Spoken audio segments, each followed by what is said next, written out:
They say the theater is where dreams come alive, but for me, it became the stage for my worst nightmare. My dream wasn't just crushed, it was carefully, maliciously stolen. The backstage area, usually a chaotic symphony of whispers and hurried footsteps, felt unnaturally quiet that day. Dust motes danced in the lone beam of light slicing through the darkness, illuminating the ghost of a dream that was about to vanish. The air hung heavy with unspoken tension, a prelude to the performance of a lifetime, one I never signed up for. I was midline in rehearsal, immersed in the rhythm of the play, when the director, Arthur, grabbed my arm. His grip was surprisingly tight. He pulled me towards the exit, his face a furious red. "You're out of the Jefferson scene," he snapped, his voice barely a whisper, yet it cut through the theater's cavernous silence. "Also, the garden monologue." I yanked my arm back, a sudden jolt of adrenaline. "What? Don't play dumb," he seethed. "3 people came to me today. 3 separate complaints about your attitude." "What attitude?" My mind reeled. "I've been here early every single rehearsal. You told the costume designer her work was garbage. You refused blocking notes from me twice. You showed up 30 minutes late on Tuesday and didn't apologize." Each accusation was a hammer blow, hitting me squarely in the chest. "None of that happened," I protested, my voice cracking. "Not one word of it, Arthur, I don't want to hear it." He held up a hand, stopping me cold. "I gave you this role because I thought you were professional. Clearly, I was wrong." He turned, his back stiff with finality. "2 scenes gone. If I get one more complaint, you're out entirely." He walked away, leaving me breathless, voiceless. I stood there, trembling, when I realized I wasn't alone. Marcus was standing 6 feet behind me, his script open, pretending to read. But his eyes, dark and unsettling, were locked on mine. "Rough day?" he asked, his tone dripping with false concern. My throat closed up. "Did you hear what he just said to me?" "Some of it," Marcus shrugged, stepping closer. "Look, I don't know what's going on with you and Arthur, but maybe just apologize. Theater politics are brutal. It's easier to just smooth things over." "I didn't do anything," I pleaded, desperate for him to understand. "Right," he said, nodding too quickly. "Yeah. I'm just saying, that's what everyone's hearing, and perception is reality in this business." "Everyone's hearing what?"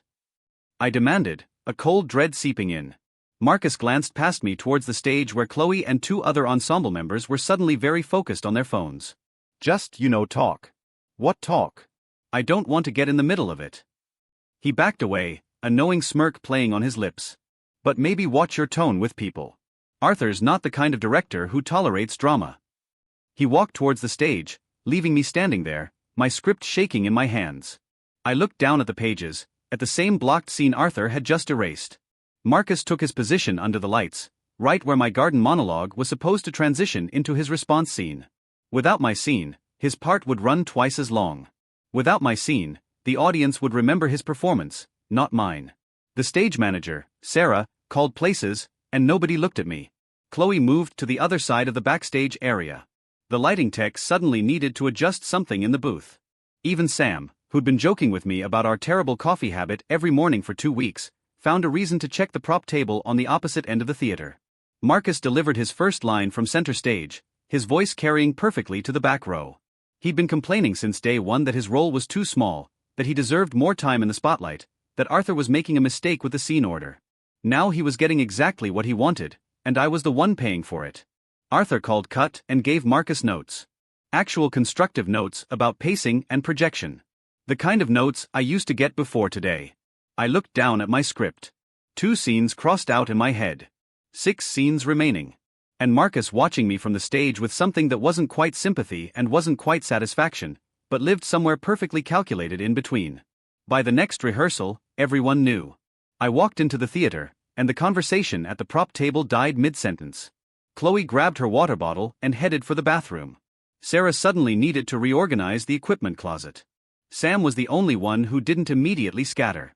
But when I walked over to ask if he'd heard anything about complaints, he held up both hands. "I don't want to get involved in cast drama." He backed towards the stage. "Sam, I'm not asking you to get involved," I pleaded, feeling desperate. "I'm asking if you know what people are saying about me. Look, I barely know what's going on myself."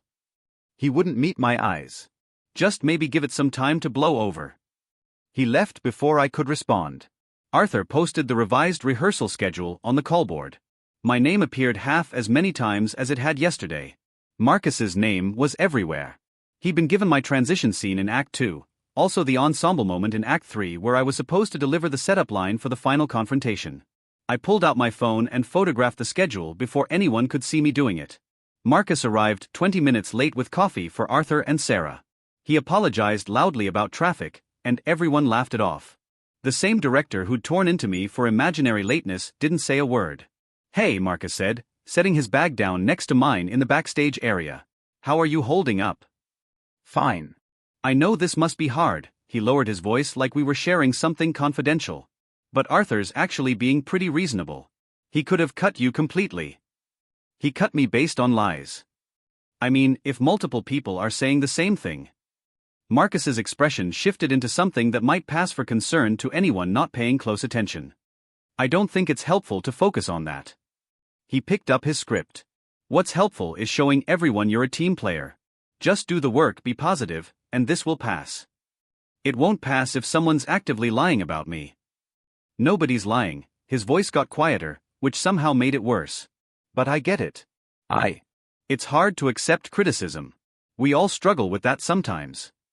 He walked away before I could argue. Arthur called places for the first run-through of the revised schedule. I had one scene in the entire first act now. One scene that used to lead into 3 others, all of which had been redistributed to Marcus or cut entirely. I stood in the wings and watched him perform my transition scene with the lead actress, Natalie. He changed some of the blocking, positioned himself further downstage so the lights hit him better. The scene worked. It worked well enough that nobody would remember it used to be mine. Natalie delivered her line, and Marcus responded with perfect timing. Arthur nodded from the audience and made an approving note on his clipboard. "Great instincts, Marcus. That's exactly the energy we need." The same director who'd stopped giving me notes 3 days ago. After rehearsal, I tried to catch Chloe in the parking lot. She was one of the few people who'd been friendly before all this started, and I needed someone to tell me what was actually being said. "Chloe, wait." She stopped but didn't turn around immediately. "Can we talk for a second? I'm kind of in a hurry. This will be quick. I just need to know what people are saying about me." She finally looked at me, her eyes evasive. "I don't want to make things worse." "You won't. "I just need to understand what's happening." Chloe glanced back at the theater entrance like someone might be watching. "People are saying you've been really negative. That you complained about the costumes and refused to take direction. That you showed up late and made excuses." She spoke quickly, like she wanted the words out and done with. "I don't know if it's true, but that's what's going around." "None of that's true," I said, my voice rising. "Not one thing." "Okay," she adjusted her bag on her shoulder. "But like, multiple people are saying it, so either they're all lying or—" She didn't finish the sentence. She didn't have to. Who started it? Who said this stuff first? "I don't know. It's just what people are talking about." She backed towards her car. "Look, I really have to go. Maybe just try to smooth things over with Arthur. That's probably the fastest way to fix this." She drove away before I could explain that you can't smooth over something you didn't do. I sat in my car for 20 minutes, reading through the script and counting how many scenes I'd lost. 4 major scenes, 6 smaller moments, almost half my role, gone in 2 days, and Marcus had absorbed most of them. The next rehearsal was worse. Arthur announced more changes. My final scene in Act 3, the one where I was supposed to have an emotional moment with Natalie, was being streamlined for pacing. Marcus would handle the transition into the finale instead. "Sorry," Arthur said when he saw me staring at the revised pages. "It's what's best for the show." I opened my mouth to argue and caught Marcus watching me from across the stage. He looked away quickly, but not before I saw the calculation in his expression. If I argued, I'd seem difficult. If I stayed quiet, I'd lose another scene. Either way, he won. Arthur dismissed us early to incorporate the changes, which meant Marcus got an extra 30 minutes of blocking rehearsal for his expanded role. While I sat in the audience with nothing to do, Natalie worked through the new transition with him. She laughed at something he said between takes. Arthur gave him notes that were collaborative, almost friendly. I pulled out my phone and started searching for other community theaters, other auditions. Any reason to have something after this production inevitably fell apart. But every search just reminded me that I'd been excited about this role. I'd worked for this role, and someone was taking it piece by piece while everyone watched and did nothing. I cornered Arthur in his office the next afternoon before rehearsal started. I need to talk to you about the complaints. He didn't look up from his laptop. I already told you who complained. Give me one name. That's not how this works. He closed the laptop. I'm not going to expose people who came to me in confidence. Then how am I supposed to defend myself against accusations I don't even know about? By changing your behavior. His voice had that edge that said the conversation was over. Look, I've heard from multiple cast members, multiple crew members. At a certain point, I have to take that seriously. What did they say, specifically? Arthur sighed like I was exhausting him. You've been negative, dismissive of notes, late to calls. You argued with the costume designer about her choices. I never spoke to the costume designer, not once. She said you did. Then she's lying, or someone told her I said something.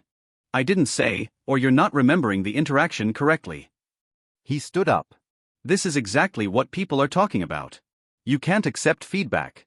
Everything is someone else's fault. Because none of it happened. I have too many complaints to ignore. He moved toward the door. If you want to salvage your role, stop being defensive and start being a team player. He left before I could respond. I stood in his empty office, staring at his desk, at the rehearsal schedule with my name crossed out in half the scenes. When I got to the theater, Marcus was already there, talking to the costume designer, Ms. Davis. He saw me and immediately put his hand on her shoulder like they were in the middle of something important. She's so talented, he said, loud enough for me to hear. I love what you did with the Act 2 costumes. Ms. Davis smiled at him, the same woman who'd supposedly complained about me. I walked past them to the backstage area. Marcus followed 30 seconds later. Hey, I know that talk with Arthur was probably rough. He kept his voice low and sympathetic. But he's not trying to punish you. He's trying to protect the production. From what? From lies. From negativity. He glanced around like he was making sure no one could hear. Look, I get it. You're frustrated, but the way you're handling this is just making people more uncomfortable. I'm handling it by asking who's lying about me. See, that's the problem. He shook his head slowly. You keep saying people are lying, but what if they're just sharing their genuine experiences? What if your perception of your behavior doesn't match how it's coming across? My perception? Marcus, I didn't do any of the things I'm being accused of. Okay, he held up both hands. I believe you believe that, but maybe there's a disconnect between intent and impact, you know? He walked away before I could argue. The read-through that night was supposed to be a full run with minimal stops. Arthur wanted to see the new scene order in real time, which meant watching Marcus perform most of the scenes that used to be mine. I had 2 moments in the entire first act. 2 lines that used to transition into full scenes, now reduced to quick beats that barely registered. Marcus delivered his expanded monologue in Act 2 with perfect timing. The cast applauded when he finished. Arthur gave him notes about making one gesture smaller, but praised everything else. That's the energy we need, Arthur said. Everyone else, take note of Marcus's commitment. I stared at my script. The monologue he just performed used to be preceded by my scene with Natalie. The scene that established the emotional stakes for his response. Without my scene, his monologue started cold, but he'd adjusted his delivery to compensate, and now nobody remembered there had been anything before it. After rehearsal, I tried one more time to get answers. I approached Ms. Davis in the hallway. Can I ask you something? She looked nervous immediately. I'm kind of busy. Someone told Arthur I criticized your work. I need to know if you actually said that, or if someone said it to you and you repeated it. I don't want to get in the middle of this. I'm not asking you to get in the middle. I'm asking you to tell the truth. She backed towards the exit. Look, I told Arthur what I heard. Okay. I didn't want to cause problems, but when he asked if I'd had any issues with you, I told him what other people had mentioned. What other people? I don't remember exactly. It's just what's going around. She pushed the door open. I'm sorry, I really have to go. She left before I could press further. So she hadn't witnessed anything directly. She'd heard it from someone else and repeated it to Arthur as fact, and Arthur had taken that as a legitimate complaint against me. I sat in my car and pulled out my phone. I joined the cast group chat on the first day of rehearsals, back when everyone was excited and friendly. Now, the chat was full of inside jokes I wasn't part of and plans I wasn't invited to. I scrolled up through the messages, looking for anything that might show when the rumors started. There was nothing obvious, just a gradual shift in tone. People getting quieter when I posted anything. Conversations moving forward without me. Then I saw it. A message from 3 days ago, right after Arthur had first cut my scenes. Marcus had posted, "Tough rehearsal today. Remember, we're all here to support the show, not our egos." 6 people had liked it, including Arthur. The next rehearsal was worse. Arthur announced another revision. My opening scene in Act 1, the one that established my character's entire motivation, was being absorbed into the ensemble because it slowed down the pacing. "It's nothing personal," Arthur said. "We're just tightening things up." Marcus would now open the show with the ensemble, and my character would appear later with no introduction. I didn't argue. Arguing had gotten me nowhere. Staying quiet had gotten me nowhere.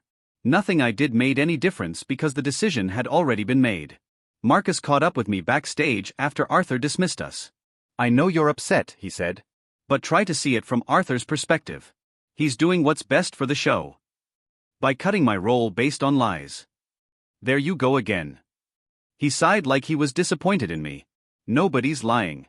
People are just being honest about what they've observed. And the more you push back, the more it confirms what they're saying." "Which is what?" "That you're difficult." He said it gently, like he was trying to help me understand. "That you can't handle criticism. That you blame everyone else instead of looking at your own behavior." "I'm not difficult." "I'm being set up." "By who? Everyone?" "The whole cast is conspiring against you." He lowered his voice. "Listen to yourself." "That's not rational." He walked away, and I stood there with my script, staring at the crossed-out scenes, knowing that he was right about one thing. To everyone watching, I looked paranoid. I looked like exactly the kind of person who couldn't accept responsibility. And that was the trap. Defend myself and prove them right. Stay silent and lose everything. Anyway, Sarah posted the final call sheet for the week. My name appeared twice. Marcus's name appeared in almost every scene. Sam walked past me without making eye contact. Chloe pretended to be on her phone.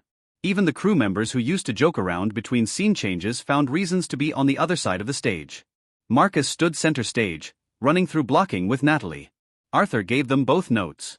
Collaborative and encouraging. I packed up my script and left early. Nobody noticed. The next rehearsal started with Arthur calling everyone to the stage for an announcement.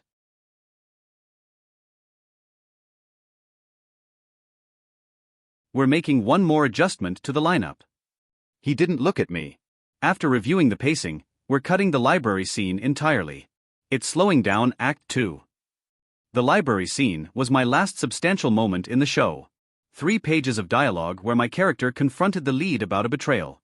It was the emotional center of my entire arc. That scene sets up the finale. I protested, my voice barely a squeak. "We'll establish that in other ways." Arthur turned to Marcus. "You'll pick up the transition line and carry it into your next scene." Marcus nodded like he'd been expecting this, like maybe he had. I looked around the stage. Nobody met my eyes. Chloe studied her script. Sam found something fascinating about his shoes. "Can we at least try it with the scene still in?" The decisions made, Arthur's voice had that finality that meant arguing would only make things worse. "Let's move on." I stood there while the cast dispersed to their places for the run-through. Marcus walked past me, close enough that his shoulder almost brushed mine. "Sorry about your scene," he said quietly. "But the show has to come first, right?" He took his position center stage before I could respond. The run-through was a disaster for me anyway. Everyone else was fine.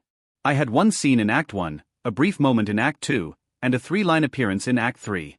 The show that I'd auditioned for, that I'd spent a month preparing for, had been reduced to barely enough stage time to qualify as a role. Marcus, meanwhile, carried half the show. His scenes flowed smoothly into each other, and Arthur praised his pacing, his choices, his instincts. The cast laughed at his ad-libby jokes during breaks. The crew made adjustments to give his scenes better lighting. After the run-through, I overheard 2 crew members talking by the tech booth. "She seems fine to me," one of them said. "I don't get what everyone's complaining about." "Yeah, but if that many people are saying something, there's probably truth to it," the other one shrugged. "Plus, Marcus is carrying the show anyway. Why create problems?" I walked past them towards the exit. They stopped talking immediately. In the parking lot, I found Sam loading props into his car. He'd been the closest thing I had to a friend in the cast. Someone who'd actually seemed to enjoy the rehearsal process before everything fell apart. Sam, can I talk to you for a second? He closed his trunk without looking at me. I'm kind of in a hurry. This will be quick. Do you believe what people are saying about me? I don't know what to believe. He finally met my eyes. But I do know that every time someone brings up your name, it's followed by some story about you being difficult or unprofessional. None of those stories are true. Maybe, he unlocked his car. But at this point, does it matter? Arthur believes them. The cast believes them. Fighting it just makes you look worse. So, I should just accept losing my role based on lies? I'm saying pick your battles. He opened his door. This show isn't worth destroying your reputation over. Just get through it and move on. He drove away before I could argue that my reputation was already being destroyed, that moving on wasn't an option when someone was actively sabotaging me. I sat in my car and pulled up the cast group chat. Marcus had posted a photo from rehearsal, a shot of him and Natalie mid-scene. The caption read, "Grateful for this amazing cast. Can't wait for opening night." 12 people had liked it in the 2 minutes since he'd posted. I scrolled through the responses, everyone praising his performance, talking about how excited they were, how the show was coming together better than expected. Nobody mentioned the scenes that had been cut. Nobody mentioned me. The next rehearsal was worse. Arthur pulled me aside before we started. I need to talk to you about your remaining scenes. What about them? Sarah said you've been showing up late to your call times. I've been here 30 minutes early for every rehearsal. That's not what I'm hearing. He crossed his arms. Look, I'm trying to be patient here, but you're making it very difficult. Who said I was late? Does it matter? Multiple people are telling me the same thing. Yes, it matters, because someone is lying to you. Arthur's expression shifted into something that looked almost like pity. This is what I'm talking about. You can't accept any responsibility. Everything is always someone else's fault. Because it is. I haven't done anything wrong. Then why are so many people saying you have? He walked toward the stage. Last warning. Either fix your attitude or you're done. I stood there, watching him join the cast for warm-ups. Marcus stood next to Arthur, listening intently as the director explained a blocking change. When Arthur finished, Marcus nodded thoughtfully and said something that made Arthur laugh. Sarah posted the updated call times on the board. My name appeared at the bottom, scheduled for the end of rehearsal when most of the cast would be gone. Marcus's name was at the top. First call every day through opening night. During the run-through, I watched from the wings as Marcus performed scene after scene that used to involve me. He'd adjusted his delivery to fill the gaps my cuts had left behind. The show worked. It actually worked, which meant nobody was going to question why I'd been removed from it. Natalie delivered her final line of Act 2. Marcus's response got applause from Arthur and the crew. Perfect. Arthur called out. That's exactly the energy we need. Let's take 5. Marcus walked off stage and grabbed his water bottle from the props table. He saw me standing in the wings and walked over. You okay? You've been pretty quiet today. What do you want me to say? I don't know. Just seems like you're shutting down. He lowered his voice. Look, I know this has been hard for you, but maybe it's a sign that community theater isn't your thing. Not everyone's cut out for the drama and politics. The only drama is someone spreading lies about me. There you go again, blaming everyone else. He shook his head. You know what? Forget it. I'm trying to help, but you're not interested in hearing it. He walked away, and I realized 3 cast members had been close enough to hear our conversation. Close enough to hear me accuse people of lying, while Marcus tried to be supportive. I grabbed my script and went outside. The parking lot was empty except for a few cars. I sat on the curb and counted the scenes I had left. 3 scenes, 11 lines total. Nothing that would be remembered after opening night. Inside, I could hear the cast laughing at something. Probably something Marcus said. The crew moved equipment around, adjusting lights for his next scene. My phone buzzed with a message from Sarah reminding everyone about costume fittings. I'd missed the original scheduling because nobody had told me it was happening. Now I had a fitting scheduled for an hour before anyone else, separate from the cast, like I was being quarantined. I went back inside for my remaining scenes. Arthur gave me exactly 1 note. Try to match the energy everyone else is bringing. The energy everyone else was bringing didn't include me anymore. I arrived early to the next rehearsal and found the backstage area empty except for two people talking near the prop storage. One of them was Marcus's friend Julian, who'd been cast in a minor ensemble role. The other was someone from the crew whose name I'd never learned. Played the director perfectly, Julian was saying. I mean, Arthur actually believes all of it. I stopped walking. They hadn't seen me yet. Believes what? The crew member asked. That she's difficult. That she's been causing problems. Julian laughed. Marcus's been feeding him stories for weeks. Made the whole thing up. My hands stopped moving. I stood there behind a rack of costumes, close enough to hear everything. Wait, he made it up? The crew member sounded uncertain. I thought people actually complained. Nah, man. Marcus wanted more stage time, so he started telling Arthur that she was trash-talking the production. Then he got other people to repeat it without them even realizing they were spreading his stories. Julian laughed again. Arthur cut half her scenes and gave them to Marcus. It's genius. Honestly, that's messed up. It's theater. Julian shrugged. Everyone's competing for stage time. Marcus just played the game better. I stepped back and knocked into a chair. The sound echoed through the backstage area. Julian turned around. His expression shifted immediately when he saw me. How long have you been standing there? Long enough.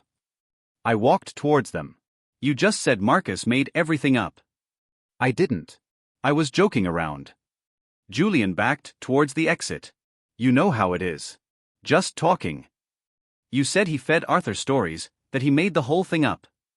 Look, I don't know what you think you heard. I heard exactly what you said. I pulled out my phone. And I want you to repeat it. I'm not repeating anything. Julian glanced at the crew member who was already edging away from the conversation. This is between you and Marcus. Leave me out of it. You're already in it. You just admitted he's been lying to Arthur. I didn't admit anything. Julian walked towards the stage door. And even if I did, it's your word against mine. He left before I could stop him. The crew member followed without making eye contact. I stood there with my phone in my hand, recording nothing because I hadn't been fast enough to capture what Julian said. The first real proof I'd had that someone was sabotaging me, and I'd been too stunned to document it. I went to find Arthur before rehearsal started. He was in the theater office, reviewing lighting cues with Sarah. I need to talk to you. I'm busy right now. I just heard Julian admit that Marcus has been lying to you, that he made up all the complaints about me. Arthur looked up from his notes. Julian said that? Yes. He was talking to one of the crew members. He said Marcus wanted more stage time, so he invented stories about me being difficult. And you have proof of this conversation? I heard it directly. I was standing right there. Arthur exchanged a glance with Sarah. So you overheard something out of context, and now you're accusing Marcus of orchestrating some elaborate conspiracy? It's not out of context. Julian specifically said, Julian is Marcus's friend. They joke around. Arthur went back to his notes. I'm not making production decisions based on something you think you heard during casual conversation. I know what I heard. You know what you interpreted. He closed his folder. Look, I've tried to be patient, but this is exactly the kind of behavior people have been complaining about.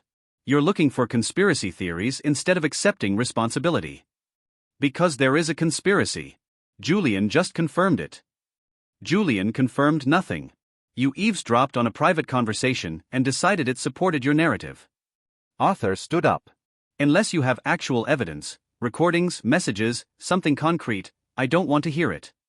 He walked out before I could respond. I went straight to the stage to find Julian. He was warming up with the ensemble, laughing at something Chloe said. Julian, I need you to tell Arthur what you told me. He stopped laughing. I didn't tell you anything. You said Marcus made everything up. That he's been lying to Arthur about me. I was joking. He moved away from me towards the other ensemble members. You took it seriously because you're paranoid.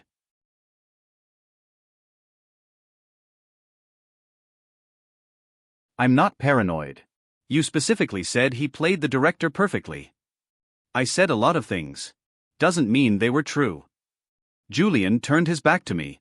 Maybe focus on your own performance instead of eavesdropping on private conversations. The other ensemble members watched the exchange. None of them looked sympathetic. I pulled out my phone and opened the cast group chat. I typed out what I'd heard, explaining exactly what Julian had admitted and how Marcus had been manipulating everyone. I stared at the message for 30 seconds before deleting it.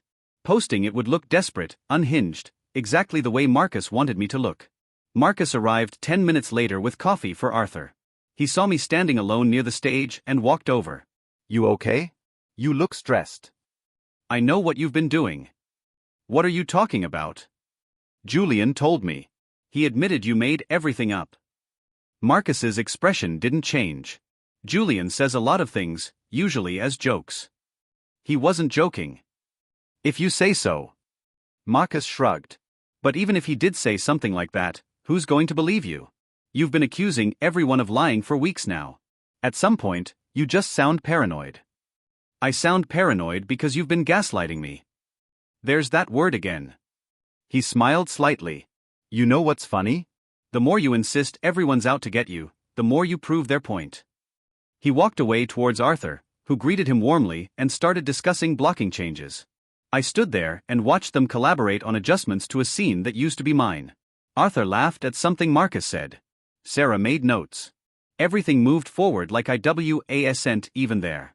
After rehearsal, I caught Julian in the parking lot before he could get to his car. I need you to tell the truth. I already did. I was joking around. He unlocked his car. You need to let this go. You said Marcus played the director perfectly. That he made up stories to get my scenes cut. Maybe I said something like that. Maybe I didn't. Julian opened his door. Either way, I'm not getting involved. Marcus is my friend, and you're making yourself look crazy. He drove away. I sat in my car and pulled up the cast group chat again. I scrolled through weeks of messages, looking for anything that might show Marcus's pattern of manipulation. But he'd been careful. All his messages were supportive, encouraging, exactly what someone would say if they genuinely cared about the production. The only evidence was what Julian had said, and Julian was already denying it. I needed something concrete, something Arthur couldn't dismiss as misinterpretation or paranoia. I opened my messages and scrolled to Julian's name. We'd exchanged maybe 3 texts total, all production-related, nothing personal. I typed, I know you don't want to get involved, but what Marcus did was wrong. If you have any proof, any messages or conversations, I need to see them. I stared at the message for a full minute before hitting send. Julian read it immediately. The 3 dots appeared, then disappeared, then appeared again. Finally, a response came through. I can't help you. Sorry. I threw my phone on the passenger seat and drove home. The next day I showed up to rehearsal, and Julian wouldn't look at me.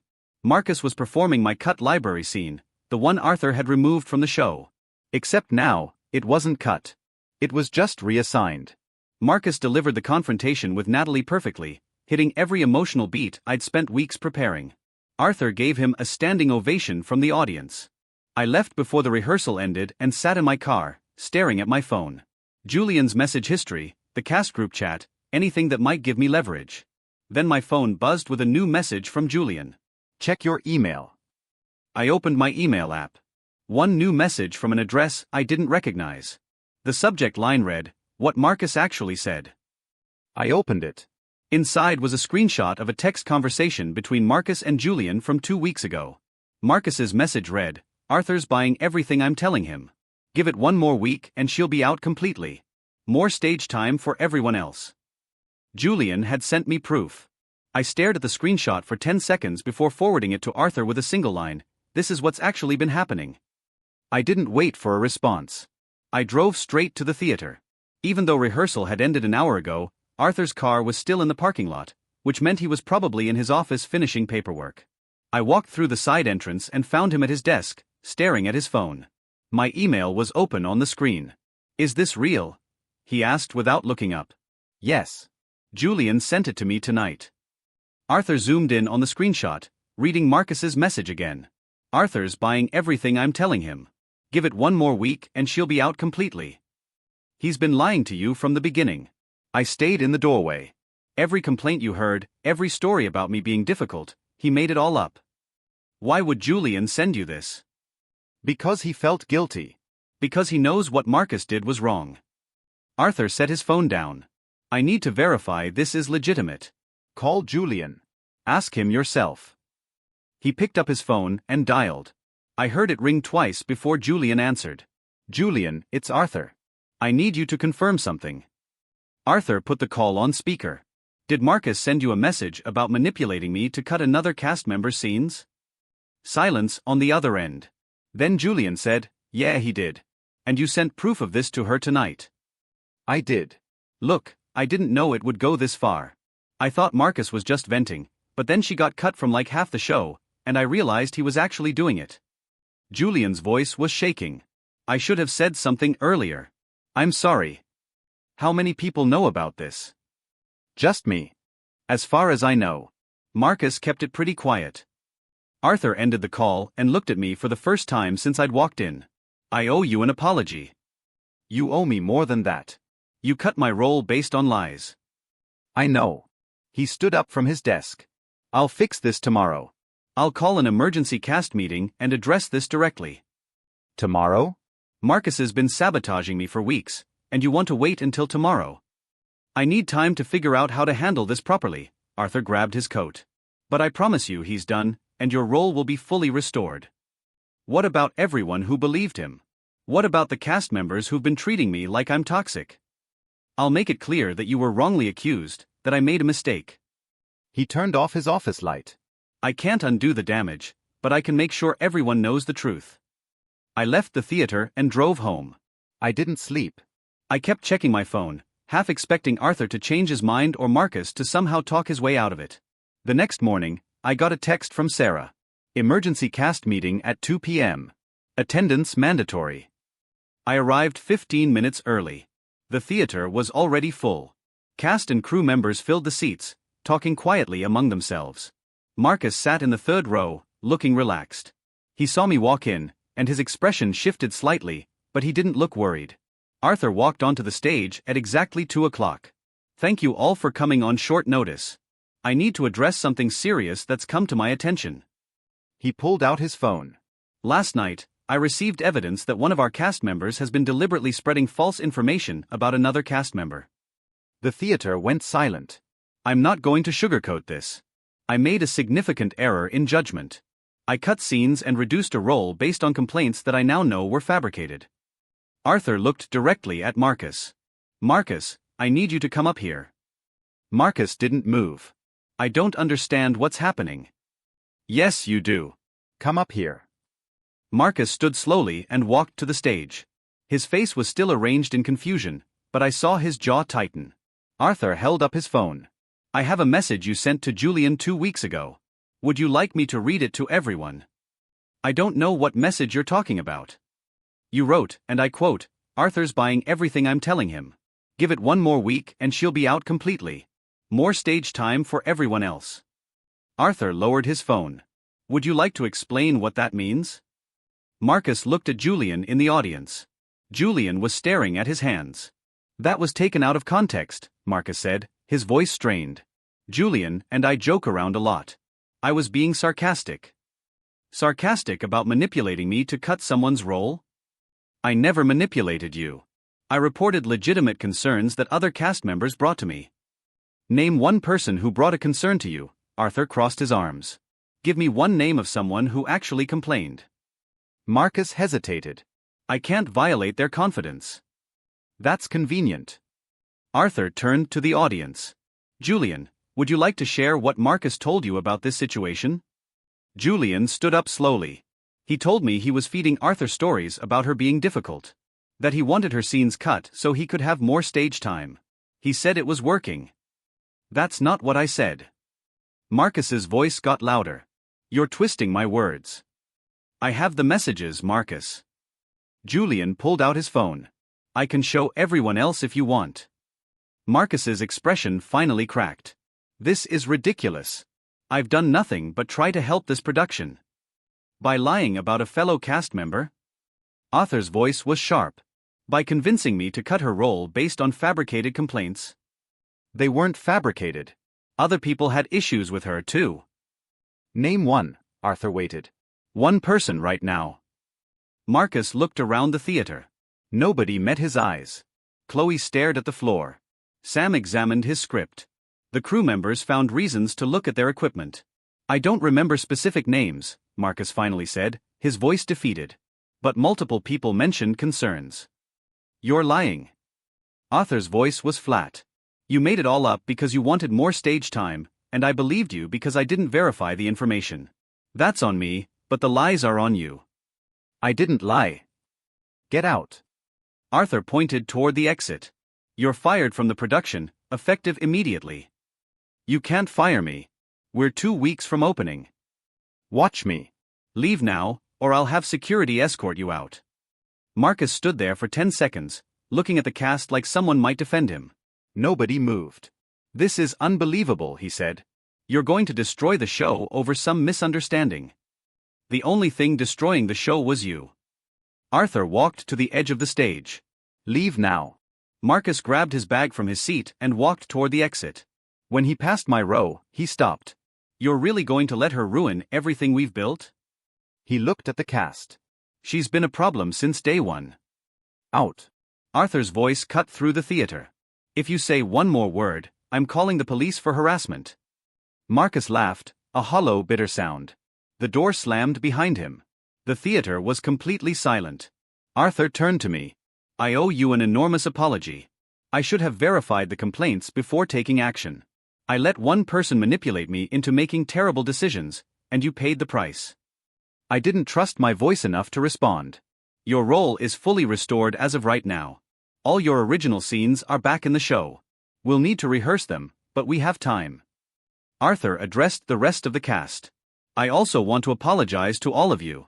I created a toxic environment by not properly investigating the situation. If anyone has concerns about a cast member going forward, I need concrete examples, not gossip. He dismissed us for a 15-minute break before resuming rehearsal. Chloe approached me in the hallway. I'm really sorry. I should have questioned what people were saying instead of just going along with it. Sam walked over next. I feel like an idiot. I completely believed him. One by one, cast members apologized. Some were genuine. Some felt performative. But they were apologizing, which was more than I'd gotten in weeks. Julian found me by the prop table. I should have sent that screenshot sooner. I just didn't want to get involved, but that was the wrong choice. Why did you finally send it? Because I watched him take your scene yesterday and act like he deserved it. And I realized if I didn't say something, I was just as responsible. Julian looked at the stage where Arthur was reorganizing the rehearsal schedule. I'm sorry it took so long. We ran through my restored scenes that afternoon. The blocking came back easier than I expected. The lines I'd been rehearsing in my car for weeks finally had a purpose again. Arthur gave me actual notes. Constructive feedback about pacing and projection. The kind of direction I'd been missing since this whole thing started. When rehearsal ended, he pulled me aside. I know an apology doesn't fix the damage, but I'm grateful you didn't quit. A lot of people would have. Opening night arrived faster than expected. 2 weeks of intensive rehearsals to restore everything Marcus had dismantled, but we made it work. I stood backstage before my first entrance, and for the first time in a month, nobody was whispering about me. The cast was focused on the show. The energy felt right, and my scenes were exactly where they belonged. My garden monologue in Act 2 landed perfectly. The audience was silent through the whole thing. And when I finished, someone in the third row actually gasped. That moment, the one Marcus had tried to erase, became the turning point of the entire show. After the final curtain call, a woman approached me in the lobby. She introduced herself as the director of a theater company across town. Your performance was remarkable. We're casting for our spring production, and I think you'd be perfect for the lead role. Would you be interested in auditioning? I took her card. The lead role in a professional production at a real theater company. Arthur caught up with me before I left. You earned this. Every bit of it. I drove home with the woman's card on my passenger seat and my script in the back. The role that almost disappeared had become the one that got me noticed. Marcus had tried to steal my opportunity, but in the end, he just made it bigger. The spring production started rehearsals 3 weeks later, and I walked into that theater as the lead. No politics, no sabotage, just the work I'd wanted to do from the beginning. Marcus never worked in community theater again. Word spread fast about what he'd done, and no director wanted that kind of liability in their production. Julian texted me after opening night of the spring show. Saw the reviews. You killed it. Glad I finally did the right thing. I didn't respond immediately, but eventually I sent back, "Thanks for the screenshot." Because without that proof, I'd still be fighting accusations I couldn't defend against. Sometimes the truth needs evidence, and sometimes people surprise you by finally choosing to provide it. What's the pettiest thing someone has ever done to steal your dream, and how did you fight back? Let me know in the comments below. Don't forget to subscribe, like, and share your own stories. See you in the next one.